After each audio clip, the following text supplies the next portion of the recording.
విదురుడితో ధృతరాష్ట్రుడు చెప్పాడు, విదురా, పాండుపుత్రులు త్రేతాగ్నుల వంటి వారు. వారి కాంతితో కురువంశమే పవిత్రమవుతుంది. ధృతరాష్ట్రుడు అలా పాండవులను పొగుడుతుండగా అర్జునుడు ఆగ్నేయాస్త్రాన్ని వదిలాడు. భయంకరమైన మంటలు వచ్చాయి. ప్రజలు ఆహాకారాలు చేశారు. అర్జునుడు వెంటనే వరుణాస్త్రం వేసి మంటలను చల్లార్చాడు.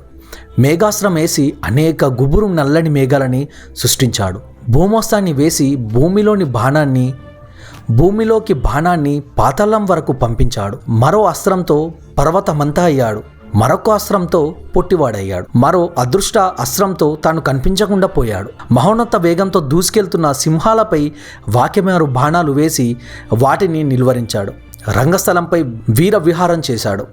ప్రజలంతా కుదమసింహంలా ఉన్న అర్జునుడిని కన్నులార్పకుండా చూస్తూనే ఉన్నారు. ద్రోణాచార్యుడు ఒకంత గర్వంగా చూశాడు. ప్రజలారా, మహిమాపాతులారా, విలువిద్యలో అర్జునుడికి సాటి ముల్లోకంలో లేడు అరిచాడు. దుర్యోధని మొహం చిన్నపోయింది. అప్పుడే వినిపించింది, ఆకాశం పగిలి అర్చినట్టుగా ఉన్నాడు ఈ కర్ణుడున్నాడు అని. అంతా ఆ పిలుపు వచ్చిన వైపు చూశారు. రాధేయుడు కర్ణుడు టీవీగా ధనస్సు బాణాన్ని ధరించి రంగస్థల ప్రధాన ద్వారం వద్ద ఆకలిగొన్న మహాసింహంలా ఉన్నాడు. పాండవులంతా ద్రోణుణ్ణి చూస్తూ చేరారు. కౌరవులు దుర్యోధుని వద్దకు వెళ్ళారు. కర్ణుడు సహజ కవచ కుండాలను ధరించి తేజస్సుతో వెలిగిపోతూ ఉన్న కర్ణుడు ద్రోణాచార్యుని కృపాచార్యునికి ఎగతాళిగా నమస్కరించాడు. అర్జునుని వైపు చురకత్తుల వంటి కన్నులతో చూశాడు. అర్జున, ఈ మాత్రానికైనా మహావీరుడా మెడిసిపోతున్నావు? నీవు ప్రదర్శనవన్నీ త్రుటికాలంలో నేను చేయగలను. అర్జునుడు కర్ణుని చూశాడు. మద్ది చెట్టు వల్లే పొడుగ్గా ఉన్నాడు. మొలకు కత్తి ధరించాడు. సహజ కవచ కుండలాలతో బాలసూర్యుల్లా వెలిగిపోతున్నాడు. బంగారు రంగు గల కర్ణుని ప్రజలంతా ఆశ్చర్యంగా అబ్బురంగా చూస్తుండడంతో అర్జునుడికి కోపం తన్నుకు వచ్చింది. దాంతోపాటు సిగ్గు కూడా. రెండో దాన్ని గమనించిన దుర్యోధనుడి మొహం వికసించింది. దుర్యోధనుడు కర్ణుడు విలువిద్య ప్రదర్శించమన్నాడు. కర్ణుడు వెంటనే అర్జునుడు చేసినవన్నీ చకచకా చేసి చూపించాడు. ప్రజలు, ద్రోణుడు ఆశ్చర్యపోయారు. దుర్యోధనుడు అర్జునుడిని చూసి మీసం వెలివేశాడు. అర్జునుడు ద్రోణాచార్యులకి ఆజ్ఞ కోసం వేచి చూశాడు. దుర్యోధనులంతా కర్ణుడిని వద్దకు వెళ్ళారు, మెచ్చుకున్నారు. దుర్యోధను కర్ణుడిని కౌగిలించుకొని, ఇక నీవు నా స్నేహితుడివి, నా ఆప్తుడివి, నా రాజభోగాలన్నీ నీవు కూడా అనుభవించు అని చెప్పాడు. కర్ణుడు దుర్యోధనుణ్ణి ఆప్యాయంగా కౌగిలించుకున్నాడు. కర్ణ, ఈ సమస్త జన సమూహం చూస్తుండగా ద్వంద్వయుద్ధం చెయ్యి ఆదేశించాడు దుర్యోధనుడు.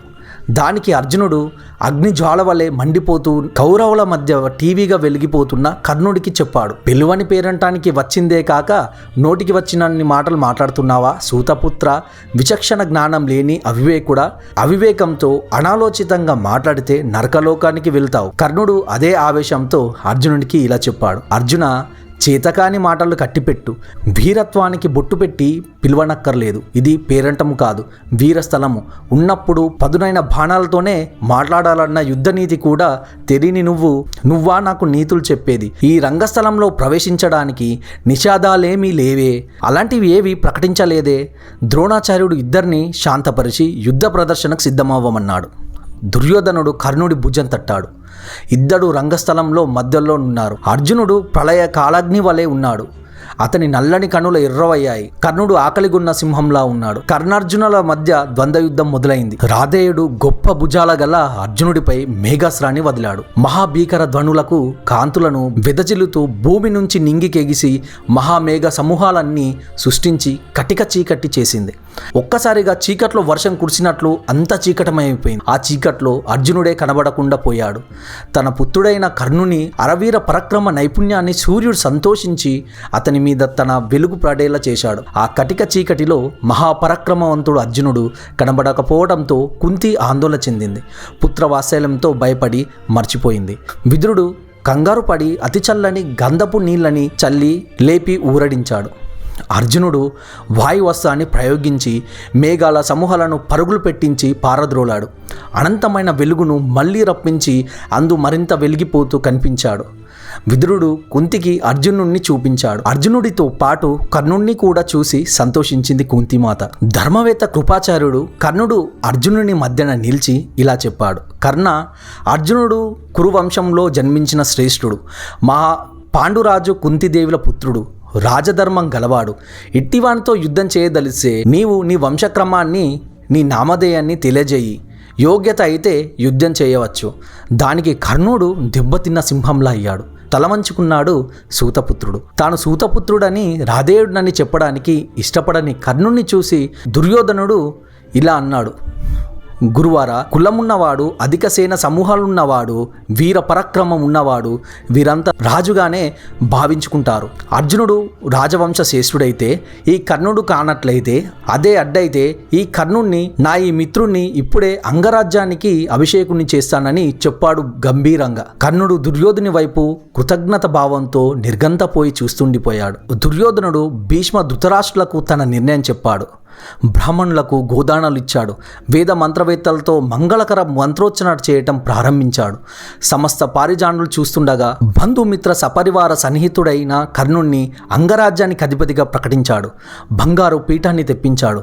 పుణ్యజలాలతో పలు పుష్పాలతో అభిషేకం చేశాడు. మణిమకుంట రత్న వైడూర్యాలతో దగదగలాడే కిరీటాన్ని తెప్పించాడు.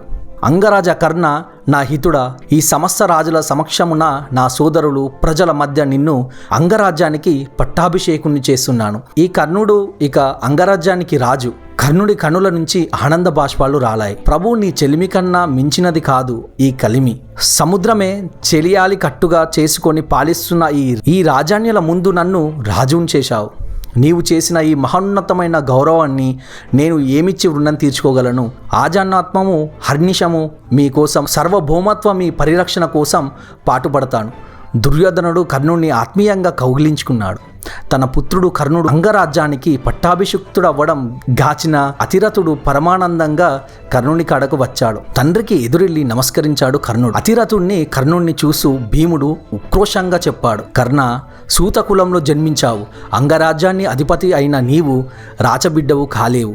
నీ కులం తగ్గట్లు మునికుల పట్టుకొని మా వంటి వారి రథాన్ని నడపాలి. మహాపురుషులైన రాజాన్యులు మాత్రమే అనుభవించే అంగరాజ వైభవాన్ని నీకు అనుభవించే అర్హత లేదు. యజ్ఞకర్త భోజనాన్ని నీ వంటి శునకం ఎంగిలి చేయుట ఇంతవరకు సబబు. భీముడి అప్రియ వచనాలకు కర్ణుడు బిత్తరపోయాడు. దేదీప్యమానంగా వెలిగిపోతున్న సూర్యుడిని చూశాడు. కలత చెందిన మొహాన్ని దించుకున్నాడు. తన కనుల ముందే తన ప్రియమిత్రుణ్ణి కఠినంగా పరాభవించడాన్ని చూసి తామరవనం నుంచి బయటకు వచ్చిన మదపుటేనుగులగా వేడివేడిగా వచ్చాడు దుర్యోధనుడు. భీమ, వాయు వల్ల పుట్టిన నీవు ఆ లక్షణం పోనించుకున్నావు కాదు. సృష్టిలో ఎక్కడైనా లేడి కడుపున పులి జన్మిస్తుందా? మహావీరుల పుట్టుక, నదిమ్మ తల్లి పుట్టుకను నీవు నేను ఎంచదగిన వారమా? మహేంద్రుని వజ్రాయుధం దాదీచి మహర్షి వెన్నుముక్క కాదా? ముల్లోకాల్లోను ప్రవహించే నదిమ తల్లి పుత్రుడు రుద్రుని కుమారుడు కుమారస్వామి రేలుగడ్డిలో జన్మించలేదా?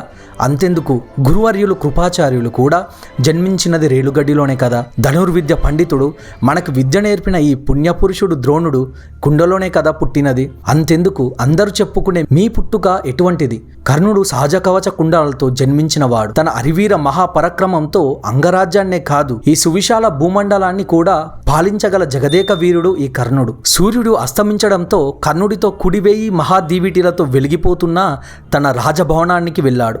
ఆద్యంతము గమనిస్తున్న కుంతి కర్ణుణ్ణి తన బిడ్డగా గుర్తించింది. ప్రేమగా తనివి తీర చూసుకుంది. ఎంతో కాలం నుంచి దుర్యోధనుని మనసును తొలిచివేస్తున్న అర్జునుడి శరణైపుణ్యం. కర్ణుడి ప్రియ మాటలతో, మైత్రితో దుర్యోధనుడు ఆ రాత్రి నుంచి అర్జునుడి విషయంను వదిలివేసి హాయిగా నిద్రపోతున్నాడు.